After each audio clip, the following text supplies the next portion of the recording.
수험생활의 확신을 드리는 감정로스쿨입니다. 오늘은 롤스와 싱어에 대한 이야기를 한번 해보려고 합니다. 싱어 하면 여러분 두 가지만 딱 기억했으면 좋겠습니다. 첫 번째로는 공리주의, 두 번째로는 동물도 사람처럼 존중받아야 된다라고 주장을 했던 부분입니다. 공리주의라는 것도요, 쉽게 생각할 수도 있는데 우리 이번에 2025년도 지문에 출제되었을 때도 생각보다 어려웠죠. 자, 여러분, 공리주의가 뭔가요? 어떻게 해야 우리 모두가 다 행복해질 수 있는지, 그죠? 그 모두라는 것에 싱어는 동물도 포함을 시킵니다. 그리고 2021년도 언어위의 지문에 등장했던 개념들을 바탕으로 설명하면 싱어라는 사람은 이익평등의 원칙을 주장했는데 지문에서 이런 말을 했죠. 이해관계가 더 강한 존재를 더 대우하는 것이 가능하다. 그럼 이게 무슨 말이었을까요?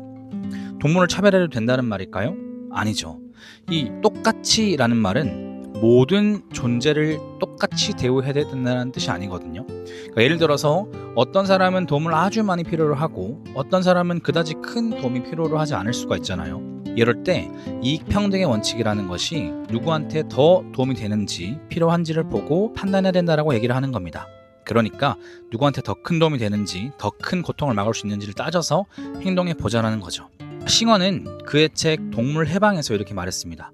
평등의 기본 원칙은 동일하거나 유사한 이익을 가진 존재들의 이익을 동일하게 고려하는 것이다. 그러나 서로 다른 존재들은 서로 다른 이익을 가질 수 있으므로 그들의 이익을 고려할 때는 그 차이를 반영해야 된다. 즉, 모든 존재의 이익을 동일하게 고려해야 됩니다. 그런데 그 이익의 종류나 정도가 다를 경우엔 그에 따라서 다르게 대우하는 것이 가능하다라는 거죠. 사실 싱어 하면 같이 나오는 사람이 있습니다. 바로 헤어랑 벤담이죠. 오늘은 벤담에 대해서도 얘기를 해보려고 해요. 벤담은 사실상 공리주의의 창시자라고도 불릴 수 있죠. 그래서 동물도 도덕적 고려의 대상이다 라고 주장을 했습니다. 자, 그러면 벤담과 싱어의 차이는 뭘까요? 자, 벤담의 생각은 이랬습니다. 행동의 결과가 행복을 많이 만들어낼수록 더 좋다. 이걸 우리는 양적 공리주의라고 하죠. 예를 들어서 사탕이 있다고 해볼게요. 만약에 혼자서 사탕을 10개를 먹는다고 했을 때 이거를 친구 5명과 나누어서 2개씩 먹으면 혼자 먹을 때는 1명 행복하지만 나누어 먹으면 5명이 조금씩 다 행복하잖아요. 그래서 행복의 전체량은 똑같아 보여도 더 많은 사람에게 행복을 나눠줄 수 있으니 이 총합이 크니까 이게 더 좋은 선택이다 라고 이야기하는 것이 이제 벤담이 말하는 공리주의에 대한 관점, 양적 공리주의입니다. 그러면 여기에서 싱어는 조금 더 생각을 발전시켰죠. 싱어는 단순히 인간들만의 행복이 아니라 고통을 느낄 수 있는 모든 존재의 행복과 고통을 평등하게 고려해야 된다라고 주장을 했거든요. 그래서 동물도 도덕적 고려 대상이며 행복의 질과 중요성을 모두 고려해야 된다라고 한 거예요. 그러니까 싱어는 벤담의 양적 공리주의를 넘어서 또 미래 질적 공리주의를 더 넓혀서 모든 존재를 포함한 도덕적 공리주의를 강조한 셈입니다. 자, 그럼 질적 공리주의가 뭘까요? 이 모든 행복이라는 것이 똑같은 가치를 가지고 있지 않다라는 거죠. 어떤 행복은 더 높은 가치를 가지고 어떤 행복은 더 낮은 가치를 가진다라는 거예요.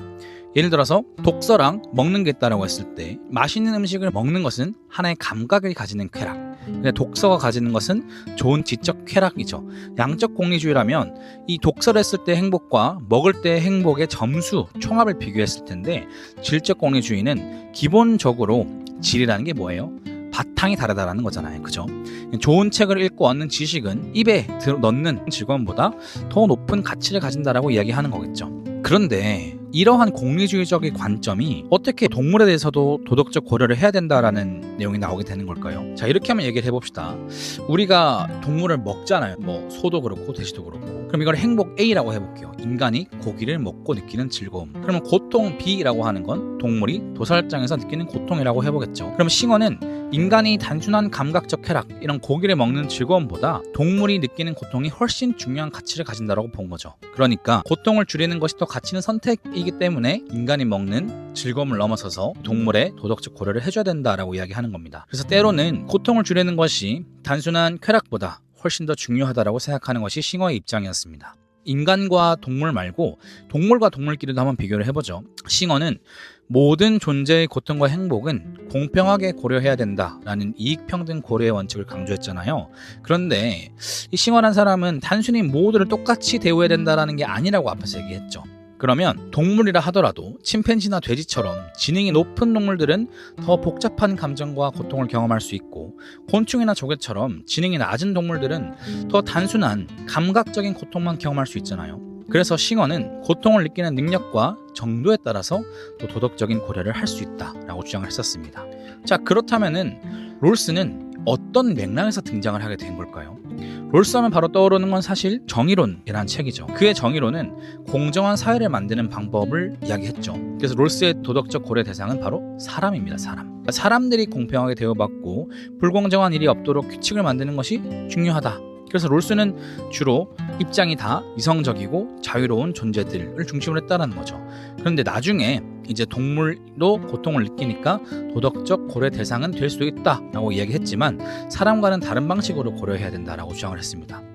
여기서 바로 영역 성질이라는 게 등장하죠. 우리 리트 문제도 출제되었지만 이 영역 성질이라는 것은 도덕적 고려 대상이 되는 기준을 어떤 어떤 생물의 종류에 속하느냐에 따라서 정한다라는 거죠. 그러니까 인간이기 때문에 도덕적으로 중요하다라는 식의 생각들을 말해주고 있었습니다. 그래서 롤스는 합리적이고 자율적인 인간, 규칙을 이해하고 따를 수 있는 사람들을 중심으로 사회의 정의를 이야기했고, 이 롤스의 생각은 영역 성질과 비슷하게 인간 중심적인 부분들이 있었습니다. 여러분들은 어떻게 생각하나요? 최근에 제가 고양이를 키우는데 고양이 좋아하는 것만 해줄 수 없잖아요. 머리도 빗어줘야 되고, 그다음에 때로는 씻겨주기도 해야 되고, 그런데 그럴 때 하악질을 하거든요. 유튜브에 찾아봤더니 의견이 정말 분분한 거예요. 하악질을 해도 물어도 절대 뭐라 하지 마라. 어차피 고양이는 훈육을 통한 교육은 안 된다. 강아지만 가능하다. 자, 이런 거에서 댓글에 그래, 고양이는 너무 소중해, 고양이는 무조건 지켜줘야 돼 라고 하는데, 또 꽤나 많은 게 인간이 동물보다 더 위에 있는 존재다, 동물과 인간은 아예 다르다, 그런 위계가 있다. 그래서 이런 주제는 계속 반복되고 있는 것 같습니다. 기본적으로 롤스가 가지고 있는 정의론, 그다음에 싱어가 가지고 있는 공리주의, 롤스와 싱어가 둘이 같이 비교될 때는 도덕적 고려 대상에 대한 이야기. 그래서 여러분, 이 공리주의와 도덕적 고려 대상이라는 것은 제가 비록 이 팟캐스트에서는 간단하게 이야기하지만 시험에서는 계속 반복되는 내용이라는 거예요. 그래서 그 부분을 여러분들이 좀 염두를 해서 거기서 파생되는 내용들을 정리하고, 저도 발전시키겠지만 여러분들도 여러분들이 공부할 때 필요했던 부분들을 하나의 스토리화를 시키면서 공부를 해가면 좋겠습니다. 감사합니다.